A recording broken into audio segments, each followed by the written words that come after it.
But now, do you ever wonder where magicians learn their secrets? Do you ever, or maybe are you still looking for the secrets to success and happiness yourself? Do you sometimes fear that you are only fooling yourself? Well, if you answered yes to any of those questions, you are in the right place. Our speaker has been a magician for 73 years, since he was 6. He's been writing professionally since he was in school. His first book was published in 1964. He majored in speech at LSU, Louisiana State University, and has been speaking professionally all of his adult life. He is a lifetime member of the International Brotherhood of Magicians, the Society of American Magicians, and of course the Austin chapter of NSA. He's one of us! Woo! Fantastic!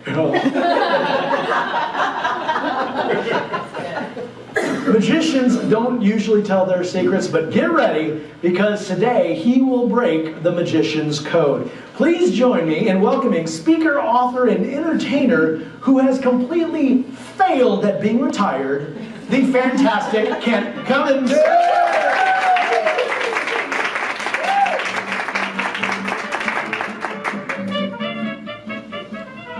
Yep, I'm a magician, but I didn't bring any tricks with me today. I'm not going to teach you how to pull a rabbit out of a hat or how to take a card, any card. I've got something more important to share.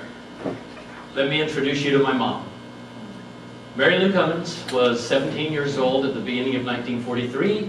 She was pregnant with her first child, and she hoped that the child would not appear until after the 13th of January.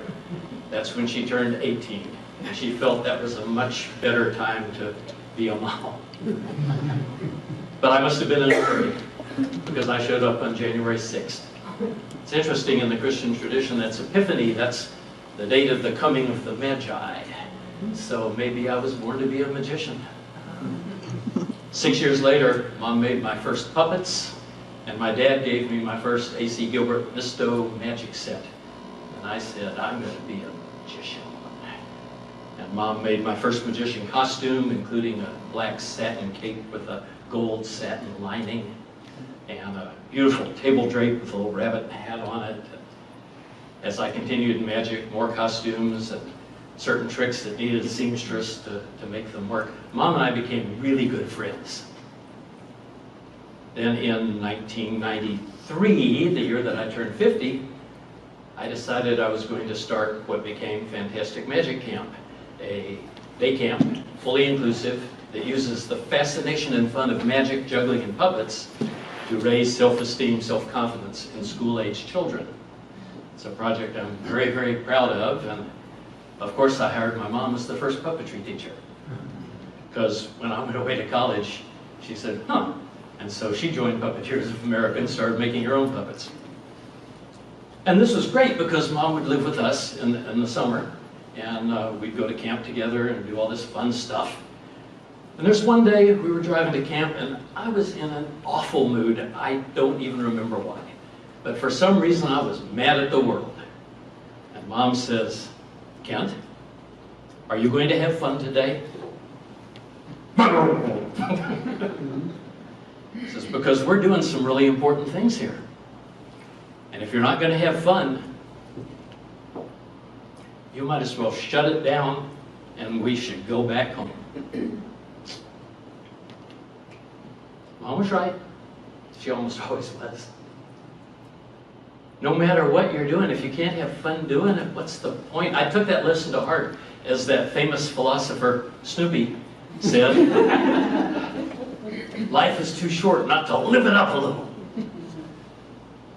When the Army sent me to Vietnam at the start of the Tet Offensive, that was not fun. And yet, Mom mailed me a bunch of flower seeds, which I planted in front of my tent. I had zinnias growing in front of my tent. And she had given me a little Instamatic camera. She says, the flash doesn't work, but you're going to war, who cares? I mean, if the camera gets broken, it doesn't matter. And I carried that with me the entire year. As we're driving around in the Jeep, I'm taking pictures of the beautiful rice fields with the Buddhist temple in the back. Vietnam's a gorgeous country. and then in a helicopter protecting the convoy, I'm taking pictures of the beautiful beaches and the jungles, pictures of all the fun stuff. Later I made a slideshow, 80 slides, carousel slide projector, called What Did You Do in the War, Daddy? And not one picture had anything to do with war or the Army. It was all the fun stuff we had done. The Army had bought a Loma Enterprises prefab miniature golf course for Red Beach, which was the in-country R&R, Rest and Recuperation Center, and nobody knew what to do with it. It didn't come with instructions. So I said, I build miniature golf courses. And so I got assigned to Red Beach to supervise the building of a miniature golf course. What did you do in the war, Daddy?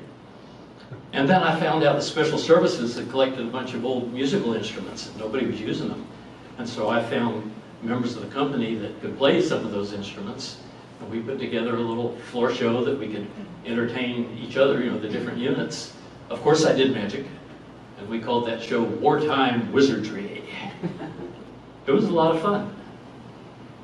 You see, I think that no matter where you are, you can have some fun. Now let's move to 1998. 1998, I was making my living as a magician. I was pretty happy, had a good family, life was good, but I thought, you know, if I were to do more motivational speaking and fewer birthday party magic shows on the weekend, I would make more money to pay the mortgage, the 2 car payments, the 2 college funds. And so I put together this business plan. I think it was 20-something pages. I mean, it was a really good, solid business plan. I had new professional photos made. I got with my longtime friend, Tom Britton, and we started writing The Magic of Change, so I'd have a book. Got my picture on the cover of a speaker magazine. I was ready to go. And then disaster struck. We got an email from Mom that didn't make any sense, and Mom was a gifted writer. I called my brother who lived closer to Bayou Vista where she lived. I said, you gotta go get Mom and take her to the hospital. She had had a series of TIAs, the small strokes, and while she was in the hospital had a massive CVA, a massive stroke, which left her aphasic, she couldn't talk, and right side paralyzed, fairly traditional, with a bad stroke. Well, Mom had taken care of me for a number of years. Put that business plan aside, time for me to take care of her. And I remember a particular moment. It was at a skilled nursing facility, SNF, in Texas City, and Mom was doing her physical therapy. I just basically moved to her house and hung out for a while because somebody had to take care of her. And so I'm there and I'm watching, and I remember the young physical therapist. I don't remember his name, but he was a young Asian man, very enthusiastic, and he wanted Mom to walk from the door to the nurse's station with her walker, with her right side paralyzed. This was not an easy task. And I remember he said, Mary Lou, you can do this. Savor every step. And I got chills. And I still did just this moment. Because isn't that advice we can all use every day? I mean, life just has twists and turns. We don't know. We make these great plans and then we wind up way the heck over here. We wind up in Vietnam. We wind up... But wherever we wind up, we need somehow to savor every step. It doesn't matter what happens to us. What matters is what we do about it. And it's not just dealing with it. It's savoring it.